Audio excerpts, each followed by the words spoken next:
Hello and welcome. This is Connecting Community Corridor for People, Pollinators, and the Planet. I'm Meredith Burks, and I'm the Marketing and Communications Director at Seed Savers Exchange, and I'll be your host for the session. As I go through some housekeeping items, I'd like to invite our audience to tell us where you're joining us from and if you have a favorite pollinator. I'll start. Mine is the Rusty Patch Bumblebee. It's endangered, but has made a home for itself at Heritage Farm, which is Seed Savers headquarters in Decorah, Iowa. First off, I just want to say thank you to Purple Cow Organics for sponsoring this session. Also remind everyone that this session is being recorded. One second here.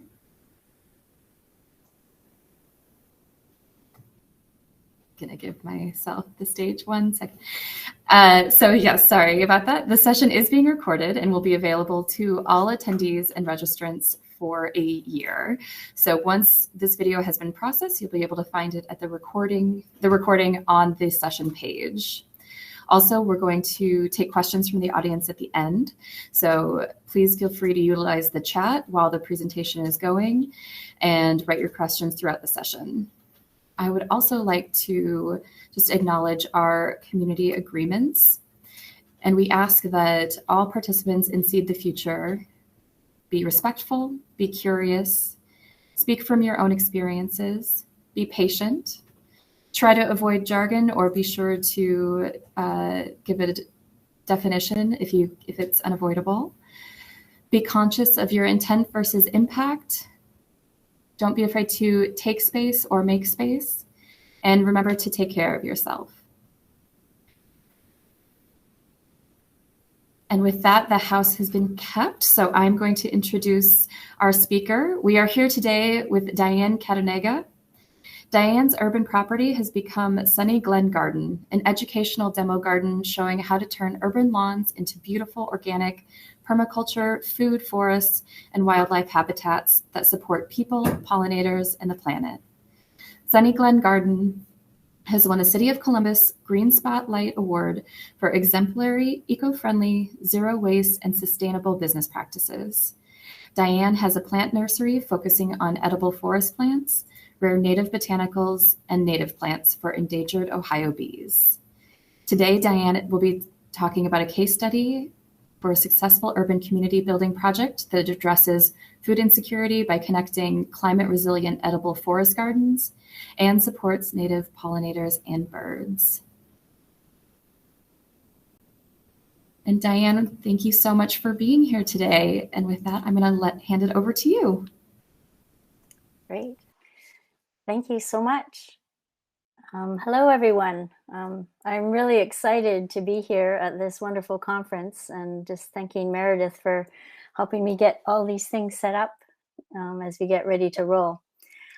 So I will be sharing today about our project here in Columbus, Ohio, called the Connecting Community Corridor for People, Pollinators, and the Planet, which I know is a mouthful. It was just meant to be a description, and it's much too long, but somehow the name stuck. And so now we go by the acronym, the CCC for PPP. And this is a hyper-local project in the Linden neighborhood of Columbus, Ohio. We have about 40 sites now that were donated native plants for specialist pollinators. And most of these participants live within a 2-mile radius of each other. And this demonstration garden that I have here, they've agreed not to use pesticides or chemicals as they learn about organic methods, and to leave some dead stems and seed heads up for cavity nesting bees or food for and habitat for birds over the winter. And also just to leave some open ground for about 70% of our ground nesting native bees here in Ohio. And so we have just have a small social media following. Most of our project is all local here, but I'm going to give a brief background about Sunny Glen Garden, which is basically the backyard that I've turned into an edible forest garden and wildlife habitat. Hopefully it will provide you today with some ideas or suggestions for what has made this project successful here, and in case you want to implement them in your community projects in your local area. It is sort of related here to an urban setting. And so this next photo is my backyard lawn, and I just want to acknowledge that it's on the ancestral and contemporary territory of the Shawnee, Potawatomi, Potawatomi, the Delaware, Miami, Peoria, Seneca, Wyandotte, Ojibwe, and the Cherokee peoples. And I had some health issues with some pre-diabetic indicators, high blood pressure, and precancerous polyps, like the rest of my family and relatives. And so I started shifting my diet to more fresh vegetables and fruits and less processed food, and eliminating some of the meats and dairy. And then it was easier and less expensive if I could grow it myself. So I started converting some of the lawn into garden beds in 2015 to grow food organically. And then basically about 3 years later, almost all the lawn has been converted to an edible perennial forest garden and wildlife habitat. It's pretty dynamic, so it changes every year. And it was designed around these 2 huge trees I have that blocked out most of the sun. And it is based on a permaculture or regenerative agricultural techniques. It's all organic, and it had to be cheap to set up, and more of the, just because with lawns here, there's more grass grown than soybeans and corn crops here combined. And so these lawns take just huge amounts of water resources. So in an urban setting, we're seeing, well, why can't we just turn some of that grass then into more biodiversity for that, and prevent some of the, the huge amounts of water resources that are put towards this, or the fertilization that gets washed down into our streams and rivers when it rains. So what I'll talk about then is just sort of how we went about this.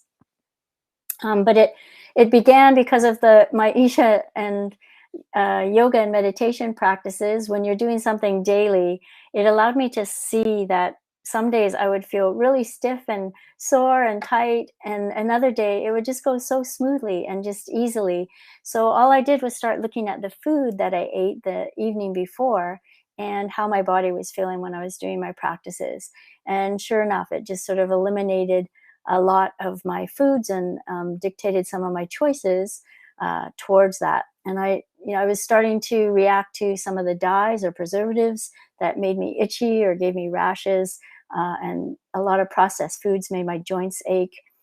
Sugar started giving me mouth sores. And so I basically, shifted all of that over to more fresh fruits and vegetables, mostly greens. And then doing it organically, just wanting to eliminate the pesticides and preservatives in my food. I learned more about the organic food and having, more nutrients than the conventionally grown food. As you can see here in this chart, down the left side are vegetables grown organically, and then across in the first row are commercial data, and then across the top of the charts are the nutrients and minerals found in the organic vegetables versus the commercially grown ones. And so basically you could get more bang for your buck in terms of nutrient density. I think the Save Soil movement has been looking at food. If we ate an orange, or if our grandparents ate an orange, we would have to eat 8 of them today to have the same amount of nutrients, just because of the way we're doing traditional agriculture. We're depleting a lot of those nutrients from the soil with traditional farming. It's cheap, it produces a lot of food, but those monocultural ways depletes the soil and kills a lot of the mycorrhizome layer in the soil. And those chemicals used to handle the pests and poisons often kill more than just the specific host. And so this kind of made me wonder, why do we have so many chemicals in the food that we buy, and when did this become okay, and are they necessary, and do I have to accept that, and what are my options? And so a lot of times, when I wasn't growing things organically or yet for my own food, I would often go to the food babe because she addresses a lot of things, looking up the nutrients and finding out what the actual ingredients are, and seeing the differences in Europe, where they have higher standards for health, and yet they're still using some of these additives that may not be as conducive for us there. And so Vani Hari, whenever I have something that I'm looking at I trusted her opinion as with the research she did comparing these companies or the ingredients in food. So whenever I wanted something or was curious about what are my options, I would go to her site and just kind of punch in what I was looking for, the item, and then she would usually provide ones to avoid that had more of the toxins or dyes or chemicals in them, as opposed to ones that are a lot more organic and using fresher ingredients. And then some of the ways in which the organic and conventional farming are differing. Just I use a lot more of the crop rotation, some of the green manure, composting, and some of what we call biological pest controls. So those are things that I use in just my small backyard. And then just with the idea of mowing too, because a lot of these things I'm wanting to be more eco-friendly. And so if this is just down the street the other day, and you may hear the sound of mowers and blowers in my neighborhood this week, not just cutting grass, but it prevents the grass from going to seed. But it just considerations when mowing, because these are my neighbors and all three of them were out today. The one on the left uses his riding mower. The one on the left also has a gas mower, and the one down the street has a leaf blower that's not even going yet. But for me, just, there's rarely a time in our neighborhood where we don't have this constant sound of that's just pervasive throughout the neighborhood, because a lot of these sounds are measured in decibels, and conversation might be around 60 decibels. A lawnmower is about 90. A loud rock concert is about 120.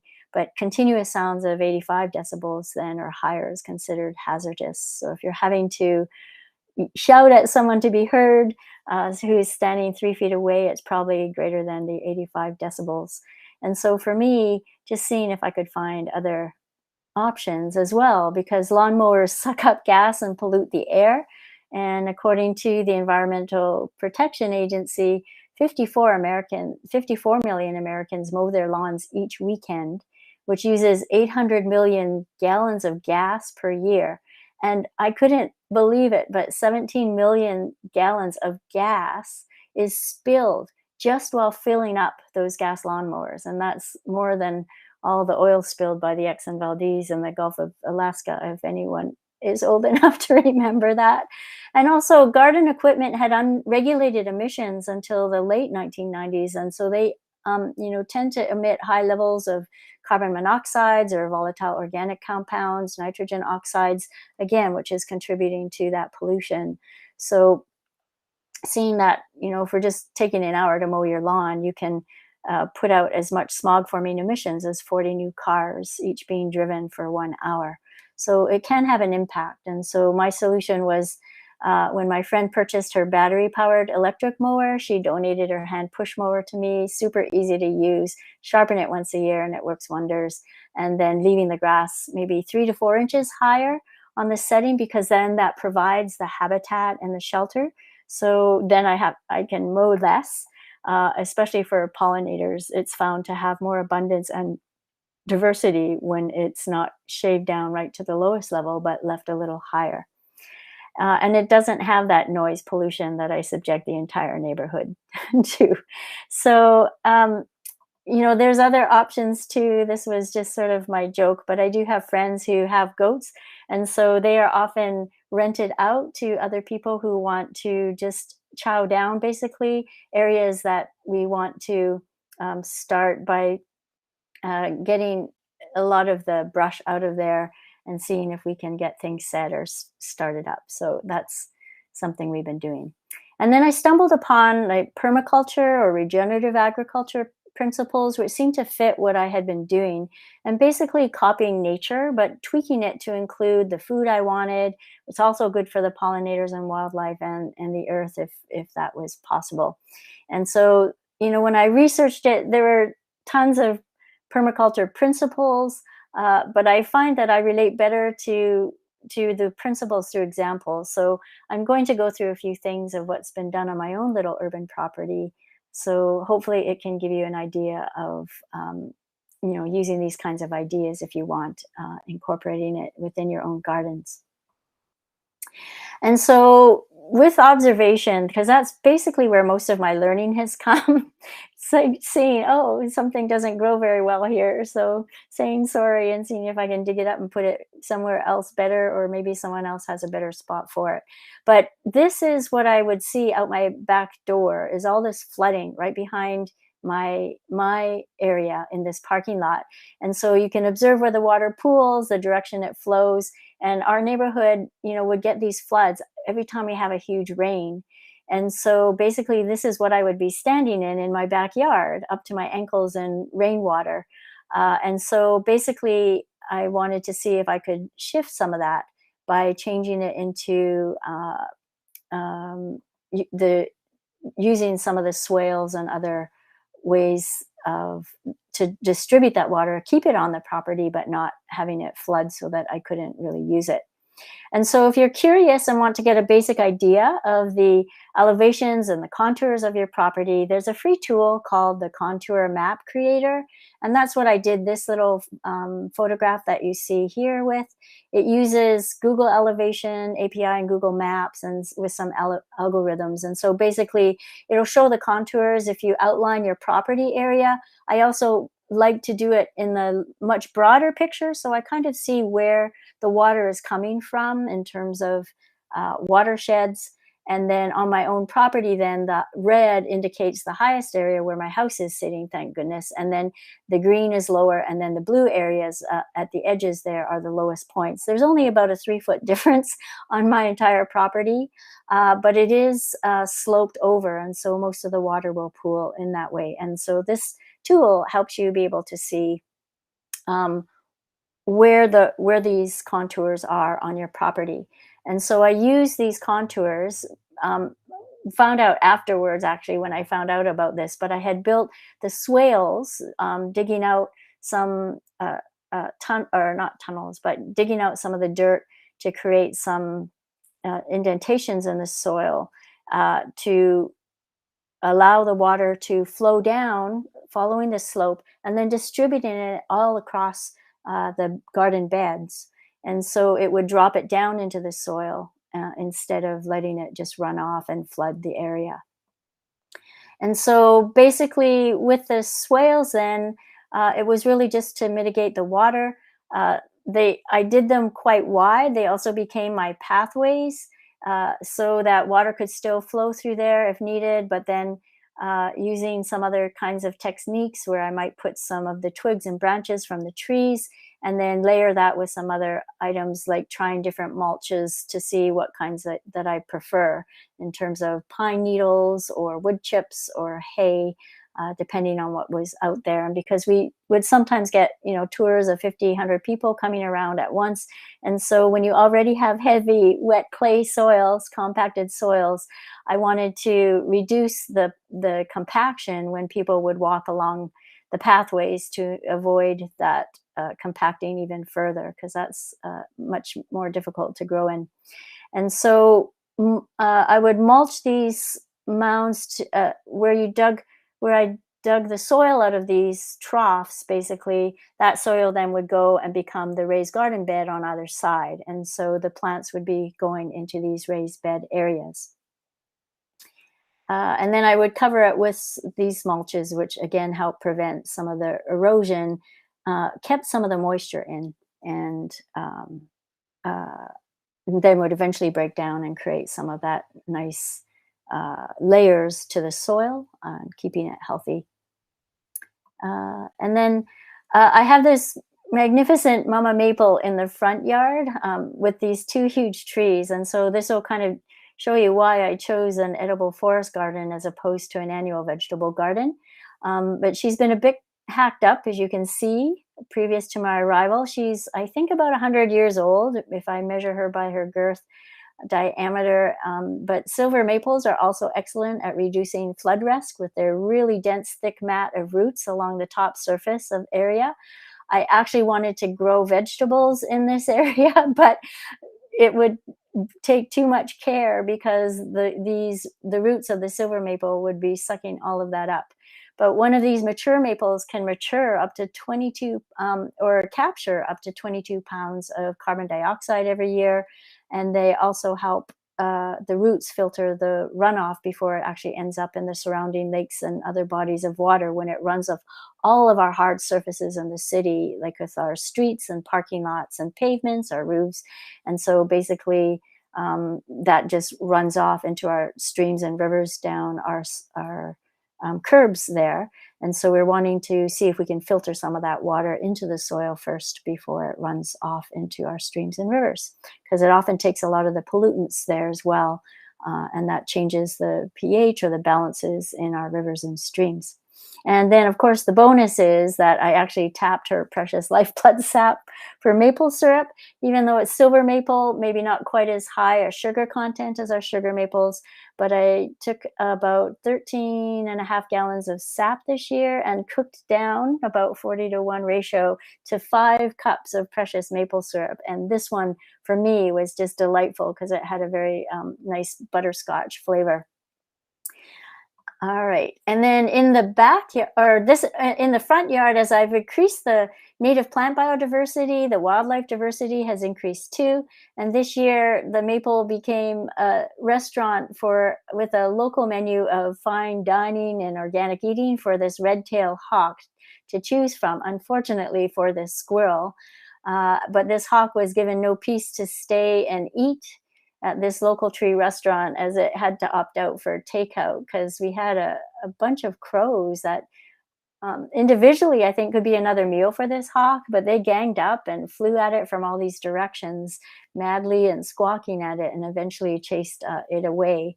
So, and you have to remember, this is just in an urban residential setting with lawns all around me. And so this is very interesting to see as all of, increasing the diversity, how much more of the wildlife comes to the yard. All right. And then the other mature tree is an amazing pin oak in the backyard, which we think is between 150, 175 years old. And just to give you an idea of its magnificent size, this is just me looking up at it or trying to. But when she's fully leafed out, she provides shade over the house, and that can reduce the outside temperatures by about 20 degrees Fahrenheit in the heat of summer. So I rarely have to use any air conditioning, as it can reduce the cooling cost by up to 30%.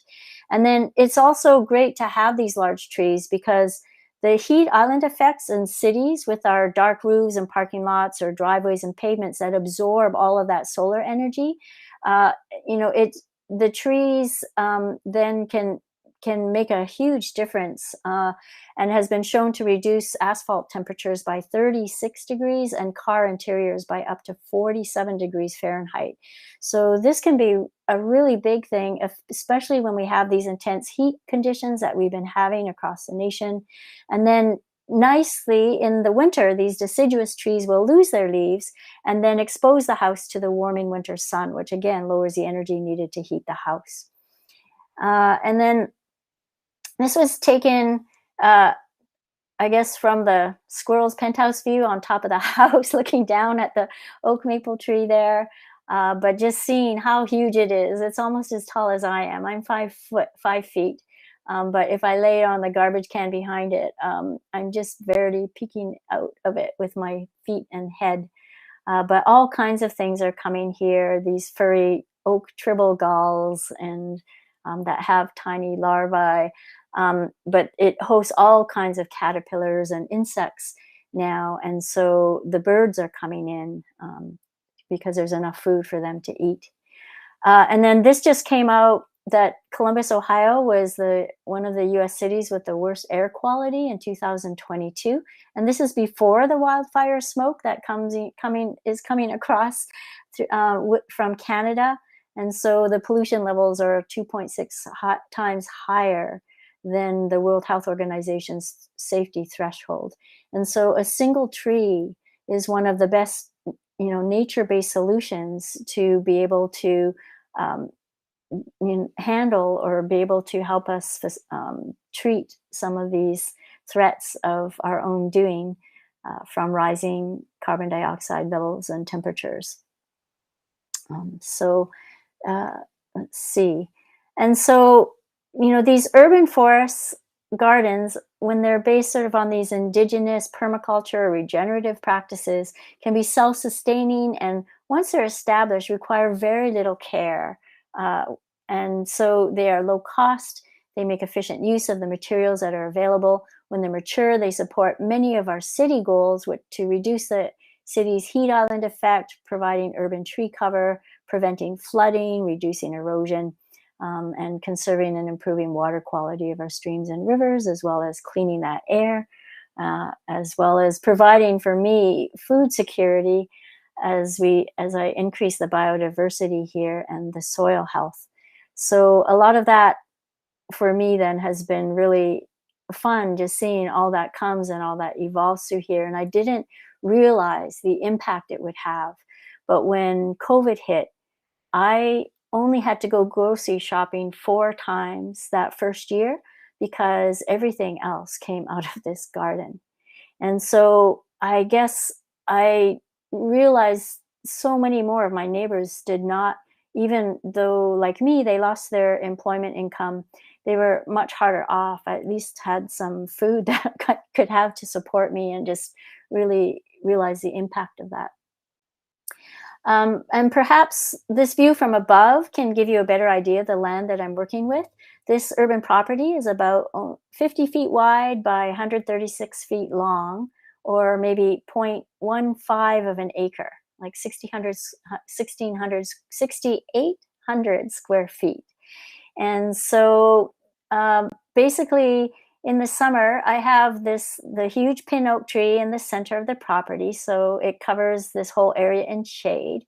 This orange circle is the silver maple in the front, which again shades out the entire front yard. And then my neighbor's row of trees and the building, they literally block the south run of the sun. So to top it off, when the sun hits that west or left side of the garden, it doesn't hit it until 1 p.m. in the afternoon, and then by the time it goes around with these neighbors' trees, one of which is a black walnut, and some of you may know black walnuts have a jugalone toxin in them as a means to help them be able to grow without competition there. And so with that, it's very difficult to grow vegetables, especially annual vegetables, because they'll be much more sensitive to that and won't do very well. But when you grow food forest plants, they're usually have grown together and can handle that. And so again, creating a forest edge in the backyard and to work with what's there, but tweaking it with a selection of food producing perennial plants that I wanted as well. So basically that area in red or outline is literally the only area that gets maybe 3 to 4 hours of sunshine every day. And so for annual vegetable gardens, you might choose a variety, of tomato bred for disease resistance, to blight or texture, tomato paste or beefsteak tomato. But because I'm dealing with an edible forest garden or perennial forest garden, went back into the history and looked at the natural vegetation that existed in the earliest land surveys for Ohio. And so there's some maps that you can take a look at, but much of the land in Ohio was managed by the native peoples before the 1700s. And when about that time, maybe 95% of Ohio's approximately 24 million acres was densely forested when the first permanent settlers arrived. And only about 4% of the state's surface area then was not originally forested, including prairies, bogs, or swamps. And so here in Franklin County, this area used to be an oak sugar forest or mixed oak forests, which again, you'll see is the basis for my what I have growing here with the pin oak and the silver maple. And so I started adding in what I call like permaculture guilds with that, where, I think many of you may have heard of the growing squash and beans and corn together, that can be conducive for each other. You can also do that with tree guilds for fruit guilds or nut guilds as well. And so basically for an edible forest garden layer, I looked at having, you're creating all these different levels. So at the top level, the highest canopies, all the way down to the floor or the ground level. I've included sort of the rhizome area because that's where I've added in some mushrooms. And then, you can increase the biodiversity. It grows together. They can enhance one another, lower maintenance. And also I really look for plants that can be multifunctional. So food, habitat for me, windbreaker for the yard, all kinds of things, and just seeing what we can look at with that. And then, so in my yard, this is pretty small printing, but just might give you an idea of the main perennial plants that come back every year on their own in my forest garden here. So, adding in chestnut and green apple in the subcanopy, hazelnut, elderberry as some of the next level shrubs. Raspberries, gooseberries, and currants are the sort of the lower level bush plants, or with some of the perennial herbs that I like to have for my cooking. And then a ground cover of perennial strawberries, vines of passion fruit I have starting to grow along my fence line. And so I've been adding or trying to find more perennial vegetables like artichoke or asparagus and sea kale, so that basically I don't have to plant every year, and it just makes it so much easier once they're established. I just have to harvest them. And, but looking at plants that have multi-use or stacking functions, for example, those black raspberries, the flowers can provide that pollen and nectar for the native bees, which is great for me because even though they're self-pollinating, I think because I get a bigger bumper crop because of the native bees that help pollinate it. But they use the stems. 30% of our native bees in Ohio use are cavity nesters, and so they will use these canes that are pithy inside, and then make their thousands of flights back and forth to either line it with leaves or mud, depending on what kind of native bee they are, and then collect all that pollen from several trips, lay their single egg in there, and then close it off and do that all over again as they make little cells all the way up. And so, in our Master Gardener program, they always tell us to cut those down just to try and eliminate some of the diseases or pests. But I find, in my small yard, as long as there doesn't look like there are any issues, I will leave those stems up, because every single one of them that I did in the black raspberry patch was used as habitat for native bees that just poke their little heads out. It's so cute. And then the other thing is choosing foods. Then a lot of these berries or mushrooms come in plastic containers, unrecyclable plastic containers. And so seeing, if I could grow then these things without having to contribute to that plastic use. And then, so I have this donated aerobin composter from a friend who is moving. And, just a reminder, I thought everybody would be excited to do these kinds of things. So I didn't really prepare my neighbors very well for it, about my more natural ways. And so my neighbor actually put a sign up that said, trespassers will be composters. And people thought it was so mean, but I was just excited that they were at least thinking about composting. But this also then can help provide free fertilizer from my kitchen straps. And then 15% of that waste that goes to the landfill is usually food waste, at least in Columbus here, that gives off methane gas as it breaks down and takes up those precious landfill sites. And so being able to do that here on site and then using that towards my own fertilizer that I don't have to pay for can be very conducive in a community like ours that doesn't have those privileges. But then, having these cues of care to make it look, when something's looking a little more wild or more natural, having cues of what I call cues of care that makes it look like it's being taken care of. And so outlining things instead of a border of bricks or rocks, I use logs just because I could get them free from a drop that I had. And then that way they could be nesting habitat for wood burrowing insects, and draw some beneficials in as well. And so the soft landing under the maple tree basically was because I was too lazy to rake up all the leaves and take them to the backyard in my leaf corral. And so I put this area there, and then I just gridded it up, crisscrossed it with a bunch of the branches and twigs that come down, which kind of is what nature does anyways, and prevents these leaves from compacting and matting up. And that way it also holds the leaves down a little more so that it's not just blowing away on my neighbors' yards. And then I get to enjoy the benefits of all that grows. Just so grateful to have this food garden. You know, when they say your average food travels 1,200 miles to get from the farm to your table, you know, it's nice to know that then without that transportation and the refrigeration of all these trucks and things, I can just walk out my back door. And there's always this constant joke that my version of fast food is just stepping out my backyard door. And then, you know, just being able to get my hands in the dirt. But these are all the various fruits that I had. And then some of I had a huge oak branch that was overhanging the house. And so I had it pruned out by an arborist just because it created some potential, you know, I just didn't want it dropping over the house. But then I found out that oak wood is a great substrate for shiitake mushrooms. And so I had him cut them down into sizes that I could handle. And then every spring and fall, then I get this flush of shiitake mushrooms that are covered. It took about 18 months, but now I can then just dehydrate them or dry them.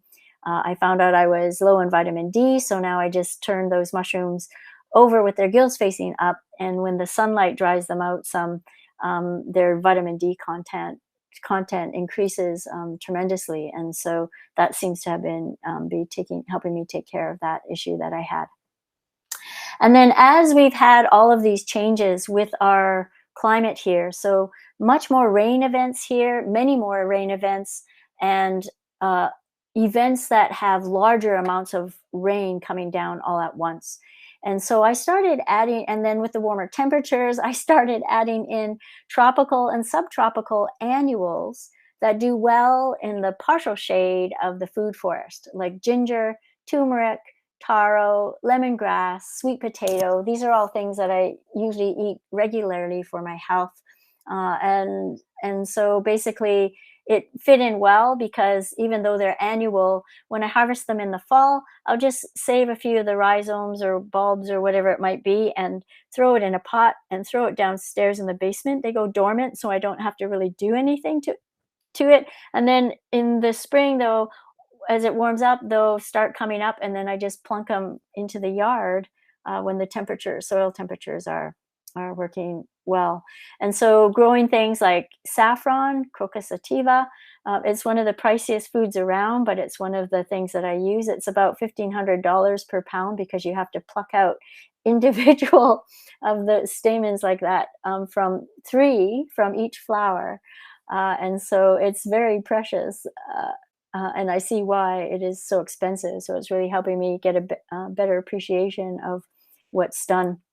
But with this garden, then I know what's been going in it or not in terms of what I put into the garden, and I can keep it organic. I have been able to keep it organic as much as possible.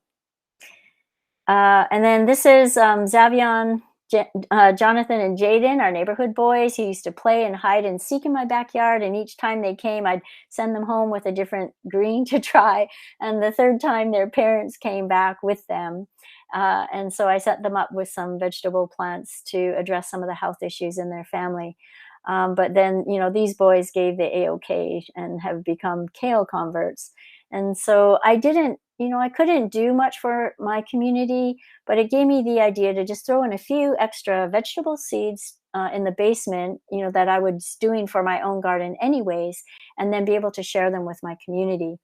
And so, not knowing anything about it, I grew 4,000 organic vegetable plants in my basement myself for a fundraiser in May.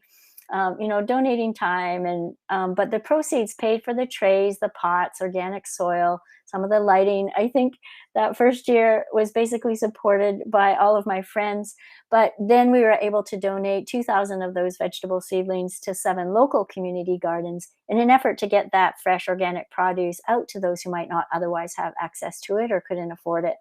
And so I wouldn't have been able to do this myself. And so a lot of our gardens near here, community gardens near here, helped with distributing the plants or the food from the plants that they grew, and we coordinated sort of those events together. And that time I came across some stats for our Linden neighborhood that I found quite disturbing, but it matched what I was seeing around. And that, our Linden neighborhood had some of the highest infant mortality rates in the country. And if you're born in Linden, you're over 3 times more likely to die. If you live in Linden, your life expectancy will be cut short an average of 7.5 years compared to the Franklin County area around us. And just how easy is it to get a job if you haven't graduated from high school as an adult, or if 1 of every 4 people in your neighborhood is unemployed? How does that affect your community? Because it's really impacted us here.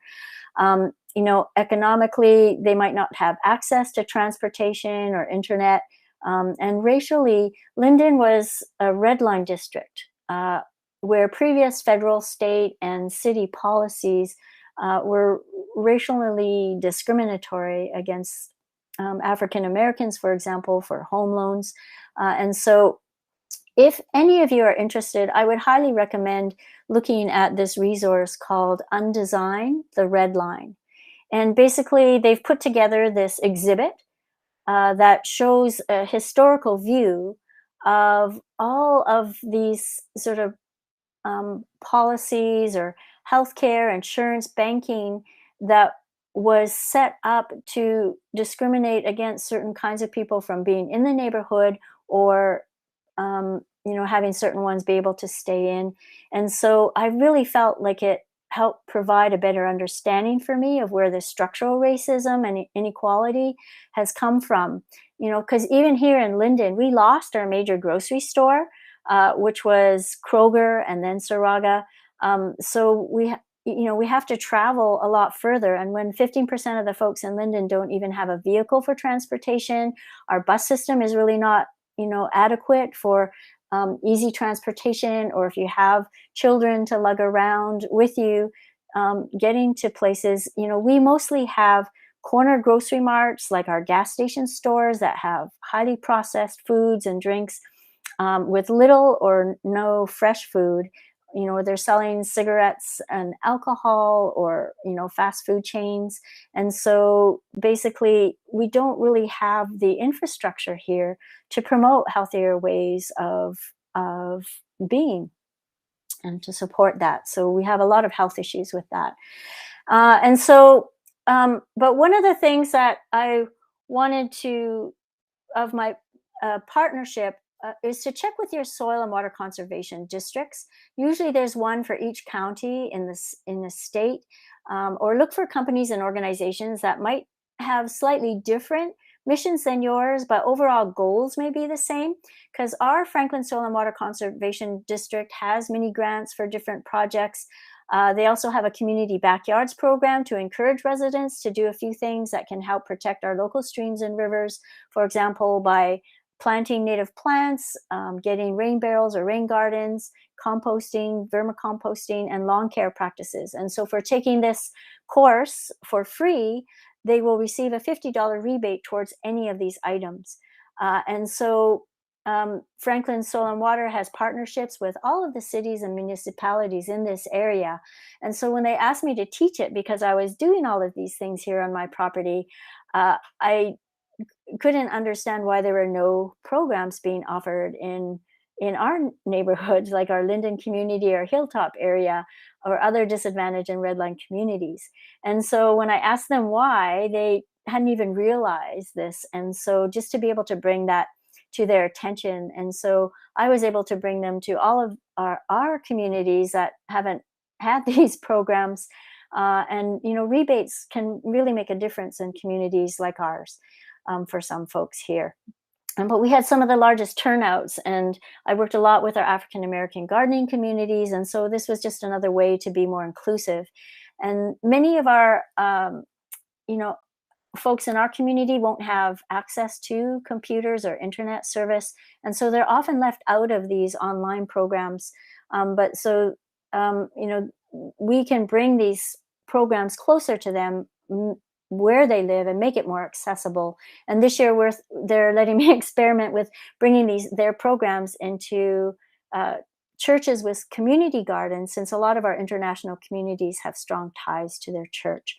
And so and then this year for Franklin Soil and Water Conservation District, they have me as what they call an immediate vendor. So with this rebate, people can buy native plants here that with their voucher and not have to put out money out of pocket for that. So those are just different ways to consider. I feel like I've been a bit of a button poker, just mentioning things to people, and most of it is just because they don't realize it. So I've sort of been the one to bring it up, and sometimes it's hard to do that because they're donating things, and I'm very grateful for that. But just to see, can we take steps also to make it more inclusive so that the people who are traditionally left out of these things or have been can also be included as well. And so basically, with the Franklin Soil Community Backyards program, each year, it's taken a while, but for $50, I can purchase more native plants. And so I've created this little native pocket pollinator prairie, I guess, in the front yard, because I was hoping to grow vegetable foods. But as we were saying, with that silver maple and its really thick, dense mat of roots that suck up all the water, these native plants, because of their much deeper roots, many feet down into the ground instead of our little turf grass, which is just 2 or 3 inches down into the ground, they can break through that dense mat and then, draw down into the soil, help break it up, bring out some of these nutrients. And then they also then have a lot more resilience to the extremes of climate changes because they have those deeper roots going down, so can reach water if it gets more drought, or help water percolate down into that heavy soil as it breaks it up. So there's a lot of benefits to the native plants. And so there's some resources with Doug Tallamy in the Homegrown National Park as we link all of our gardens together and growing more, converting more of what's growing in our yards to native plants. And then another resource that we found a great outreach for our community is the Little Free Library. It has maybe 150,000 little free libraries in about, I think, 120 countries in the world to expand book access. And it can help increase that literacy rate. A lot of our families might not have the books at home to read. And so Stephen built this out of leftover materials from other projects to look like a mini house to our house that we have here. But we also add then, instead of just books, we add in extra seeds, plants, produce, or garden items like a hand trowel, so that people can come there, share them, borrow them, bring things for others to share. And that's sort of a resource that we've been using through here. But what was most exciting for me is, as all of this biodiversity and increasing with native plants and edible native plants, is this what I call the Toosie from the Sunny Glen Garden backyard. And so on the left is a bald-faced hornet,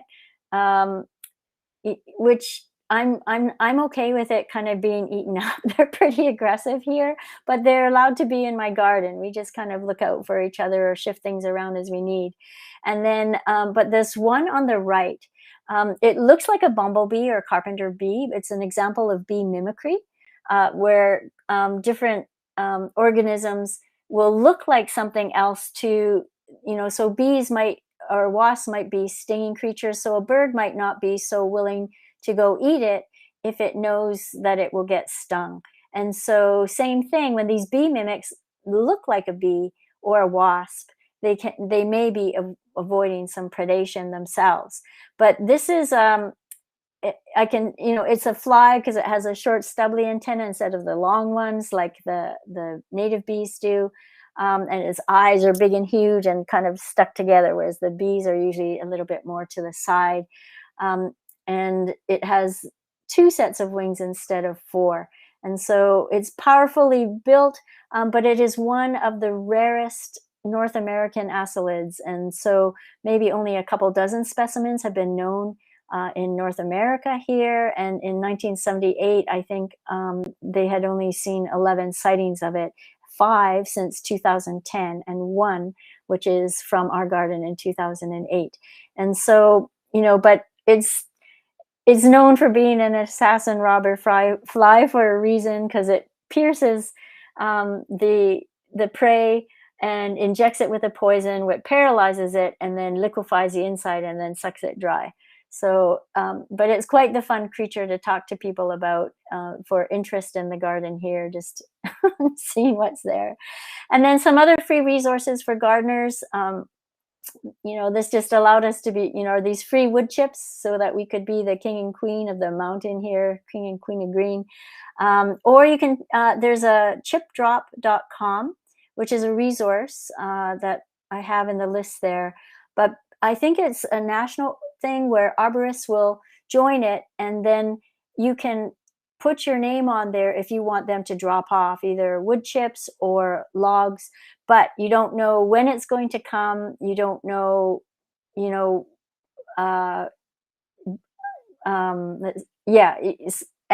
it's huge. It's usually extremely huge, but it's fresh live mulch. It hasn't been sterilized to death. So it makes for a really wonderful ground cover with that. And there's also local coffee shops that we've worked with where they save their grounds. Starbucks has a Grounds for Garden program. And so we can utilize these free resources for folks in our community, so that it doesn't have any expense for them to set these things up. And then the same thing, this is the 12 bags our neighbor put out each week in the fall. And on the right is what I put out for the entire year from my trees. But, it reduces the city's cost to have to pick them up and transport it. And so this permaculture is sort of these efficient uses of resources. So we keep them on site, and basically have built a leaf corral. And so my 3 to 4 immediate neighbors now save their leaves for me, because they no longer spray chemicals or pesticides on their lawns. And that way, Stephen built this out of some leftover stakes we had around and some wire fencing from someone was giving away as leftovers. And so with the different Facebook groups, we pick up a lot of these freebie things that are left over. And then I just fill it to the brim, and I don't do a thing to it. I just leave it to break down until spring. Just because with the gas mowers, they contribute that pollution, and I don't like subjecting the neighbors to the sound. And then, we can let these creatures that live or hibernate or roll themselves up in the leaves survive and keep that biodiversity in the yard, which brings, again, the other wildlife. And so, the mulch then is a good insulator in the extreme weather. It keeps the soil moist and cool in the summer. The root vegetables are more vigorous when they're less stressed out by heat.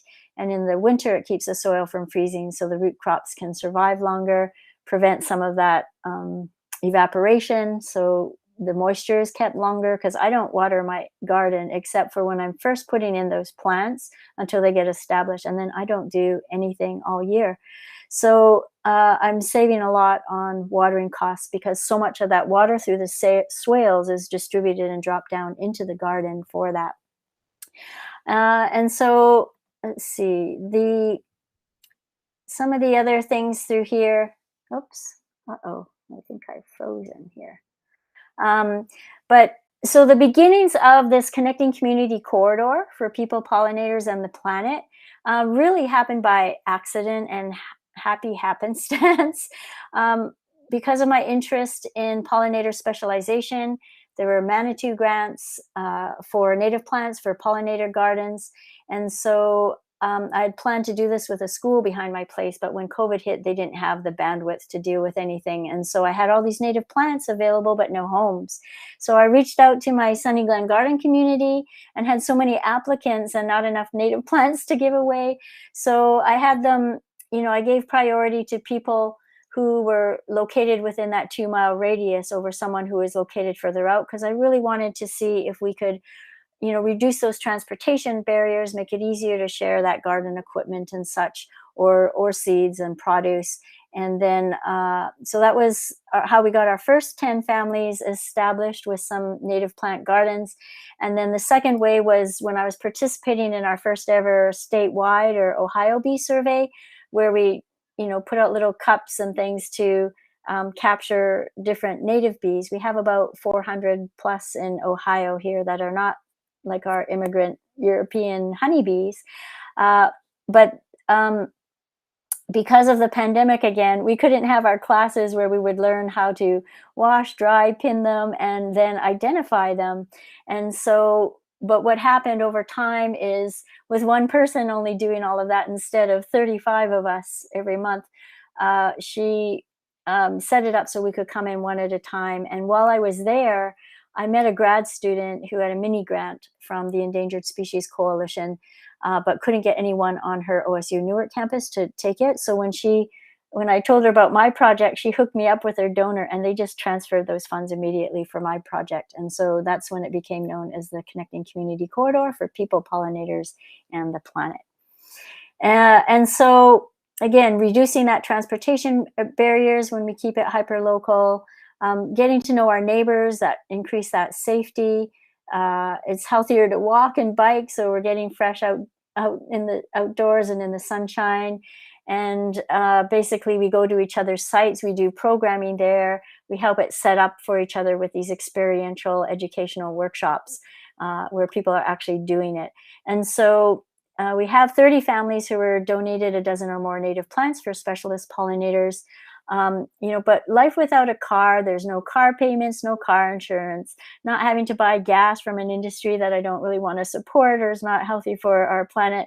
It allows me to live very simply and have a lot more time to volunteer for these things. There's, bicycles. I thought, well, I don't know if I can really give up a car. So many people have, go without one. And I thought, well, I just need a bicycle. And wouldn't you know it, I went to a garden club meeting and they were giving away bicycles, and I won a bicycle. And so I no longer had any excuse.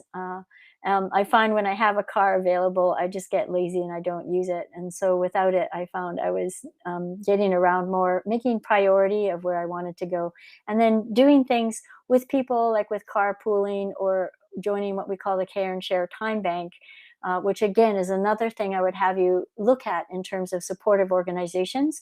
A local time bank where you don't have money exchange, it's time or service exchange. So, whether you're walking the dog or doing accounting or massages or garden consulting, all your time, you do that for someone and earn time credit for your time, and that time credit can be used towards any other service in the time bank. And so this time bank was very good to have sort of a backup plan for people who didn't have money, for example, to pay for major expenses like when their sewer system would break down or something. And so and it's a really fun community, again, building up the community as well to know who's able to do what, who can share what. And it's just been a really fun opportunity for us. And so we've had, more partnerships, with this Endangered Species Coalition, because we received one of their 2023 mini grants from their Pollinator Protector campaign. And so I'm able to purchase native plants from our new local businesses here to be able to distribute for free to our community. And then, I hosted an eco-justice group from the First Unitarian Universalists in the backyard. And when they sort of found out more about the CCC for PPP, they voted to be one of their Share the Plate recipients for their donations for the month of April. So we have funds that come in for this, and then had our sort of pollinator street party again, just to bring the help everyone learn about our local vendors and organizations, what we're doing here. And then Simply Living, again, is our nonprofit fiscal agent, because I had no plans on doing this kind of thing before. But they're lined with local living and sustainability. And so they also help advertise all of our CCC for PPP and the Sunny Glen Garden events. And so align yourselves with local organizations and with similar agendas. And so they even had their annual sustainable home and garden tour this year, but they made it hyper local to Linden, and so many of our CCC for PPP members were in there, and that made it more environmentally friendly, walkable, and they made it no charge to make it more accessible for our folks here. So it's been really fun just to find ways to work together. And then just this, briefly, just having fun with food, just to make things that are more interesting. I'm competing with processed foods, sugar foods, and so anything to make them like even try it out, but also to eliminate the single-use plastic. So even though they're wooden toothpicks, those can be composted back into the ground, and we don't have those unrecyclable plastics that are not able to be broken down. So the veggie train, the mandala salad, our rainbow barbecue are all part of these things, just to encourage the kids to see if they'll eat it instead of their candies and try some things out. So just trying to find, more of a way to do this. But just to mention, like when I was looking at some of the grants, many of them have requirements that eliminate possibilities for our community, because many in our international communities gather around food. And so food is often not covered under many of these grants. And so, I tend to mention this at meetings, that would be more culturally appropriate if we could have a food budget. And so hopefully just getting, the idea of that out there, and so it's been very nice finding organizations, but, they don't pay administrators of a program they are sponsoring, and yet they're often from our community, and they want people from our community. We want people from our community because they're invested in it. They live here. Too many times I've seen community gardens that don't have a community investment fail. And, I've sort of asked grantor staff if they'd be willing to volunteer on these project meetings that, we're participating in, because they're getting paid, but for our community members who are attending or doing all the groundwork are not.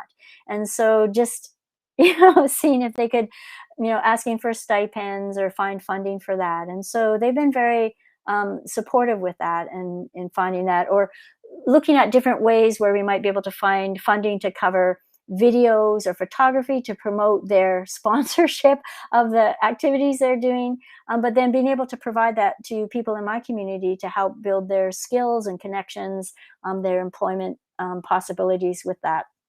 And just that self-sustainability within our own community. And then many, many of the counties across the country will have universities that have a Master Gardener Volunteer program. And so I highly recommend you to link into that. Our extension program here has approved garden sites for Master Gardener volunteers to earn their volunteer hours. And the CCC for PPP was unusual because it wasn't one site, but several. But basically, we just rotate around the different gardens. They make great partnerships for gardens because they can come to do educational programs or volunteer at the site. And so keep these educational institutions in mind. They also have student organizations also that are often willing to do some environmental or community volunteering for projects on a weekly basis. And so the urban farm, was our newest member, and we just put in 62 garden beds using about 100 tons of zoo brew or compost from the zoo, 50 tons of mulch, and maybe 55 volunteers. We also dug a well about 147 feet down and actually hit water, and then just getting some deer fencing up this week. But they are our newest partner, so we present educational events at their place now, and have all of these things that we can coordinate together. I'm just going to pass through there. And then also keep in mind that universities have research going on. So you can create partnerships, or high school students with projects, maybe in agriculture, epidemiology departments, environmental design. Students often need projects. And this is how we got our Pollinator Garden funded, because they provided all the native plants. So Sunny Glen provided the education for preparing that garden bed using a lasagna mulching technique with newspapers and cardboard and the leaf mulch that we've been collecting with the neighbors. And then when the plants arrived, we put them in the fall. And then, this was a mosquito research on site. Never thought I'd find someone so interested, but they were all, in a box to look at the impact of light pollution at night on mosquitoes and their development. Because many of our moths are nighttime creatures, or our lights, people put these lights all around, maybe they're solar powered, but they really mess up with the rhythm and the timing. And because a lot of the moths will go by moonlight, and so they will circle themselves until they exhaust and die, or make themselves available to predators because they're being revealed with our lights that we keep on at night. We've had a tree ID project with master gardeners, because I didn't know about it, but then they can help plan for invasive plant removal, or creating, future permaculture guilds, or be able to add signs for education of a self-guided trail on the property. And so our first business was the functional training services, which assists people with disabilities with employment. And so again, just looking at ways to be more inclusive. It was at our busy intersection at a bus stop where there's a lot of other businesses. And so they helped add a nice heavy garbage can and a nice heavy bench, so it makes it harder to steal. And instead of the garbage now at that place, it's surrounded by plants. It's been a whole lot nicer. And so with that partnership, we were able to get those in. And now we have fruit and flowers growing there. And care or maintenance of our garden, I think, is it our time? It is. Yes. It is. Dianne, yes. Thank you Okay. so much. I am so sorry. We have another session coming up that we haven't. No problem. But you have been so incredible. And I just want to thank you. I'm feeling so inspired hearing you talk. And I wish we could have another 3 hours with you, because I have so many questions. And I just loved the cues of care and inspiring the kale converts, and just how it all started in your urban space. I just think it's incredible what you are building, what you're doing to your community. And I hope everyone who is watching this, either live or later as the recording, can take even just a portion of this and start thinking about how they could do this in their own communities. And I think you've given us, yes, and I have all of your contact information on the session page, so people can sign up for your newsletter, get in touch with you. Thank you, everyone who has been here. Dianne, thank you so much for everything that you have done, are doing, and will continue to do. Well, thank you for your time. And I hope that just gave you some ideas on what you could include in your projects to make things go bigger and better, and coordinate things to share resources and get the word out there. So thank you. Thank you so much. Thank you, Dianne. Thank you, everyone, for being here.